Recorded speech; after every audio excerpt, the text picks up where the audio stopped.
So what is the probability that systems can actually understand? And maybe it's the question of what does understanding mean from a technical perspective? Yeah, that's exactly right. What does understanding mean?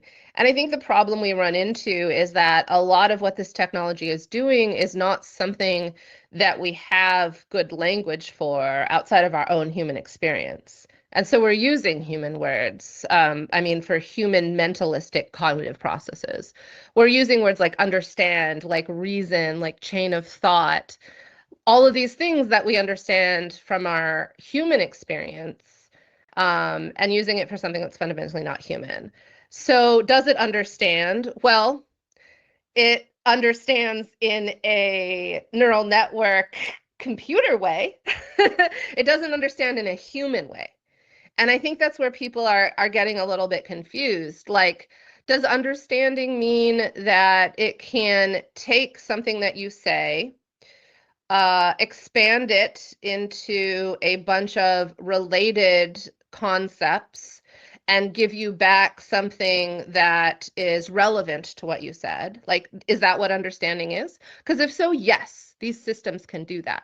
But if understanding means that it can feel what you're saying, that it can empathize, right? That it can match your experience to its own human lived experience, it can't do that because it's not human, right?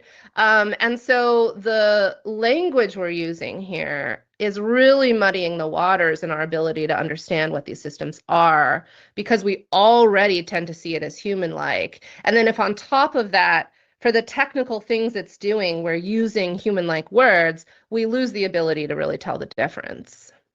Okay. So if it's not in the model, it cannot think. So if you were to ask it a question that it probably hasn't heard before, how would it display an output? Would it just, I don't know. Yeah. Would it say it doesn't know?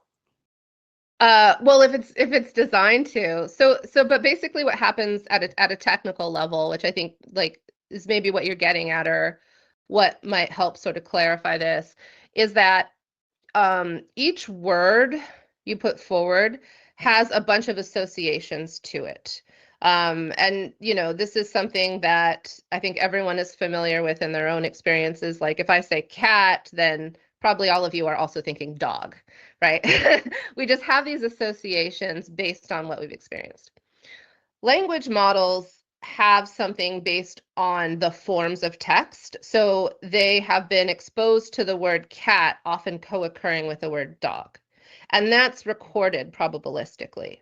So if you input the word cat, the network associates it to dog, to fur, to pet, to all these different things, to tiger, this whole network of semantically related concepts. And once it's connected to this larger network of semantically related concepts, it can stitch together other phrases related to those concepts that are extended from what you said, right? So if I say like, I love cats, it can say dogs are nice, right? Because it's associated cat to dog as a related semantic concept. It's associated love to nice as an associated related concept. And it's been trained on syntactically well-formed sentences so that these higher level semantic concepts can now be put forward in a fluent English text string. So it's able to say hyper relevant things to what you say because it's trained to associate the language you put it to relevant language to that. Okay. And that's why we can get fooled easily. I think the Yes. flowery language definitely helps. And the fact that it does sound coherent. I mean, I think that's the problem that I'm seeing. It's that I can get fooled just by reading an article, and then at the very end they say this has been generated by, and you think that humans are smarter than that, but this But is not something we it's were not intended about for. being smart. That's the thing. It's just how our brains have developed, and then how the systems are trained. They are trained to sound coherent, and to pull together related semantic concepts. So a lot of times they can say things that are absolutely appropriate, you know?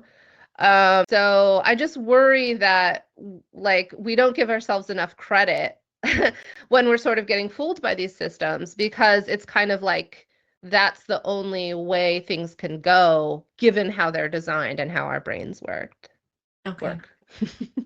Yeah. I want to shift a bit and talk about some of the stuff in the paper that you have concerns with, that's actually percolating right now, and that is the scale to which compute is actually affecting like the environmental side of our lives, as well as a lot of the people that are rallying against the build of these data centers.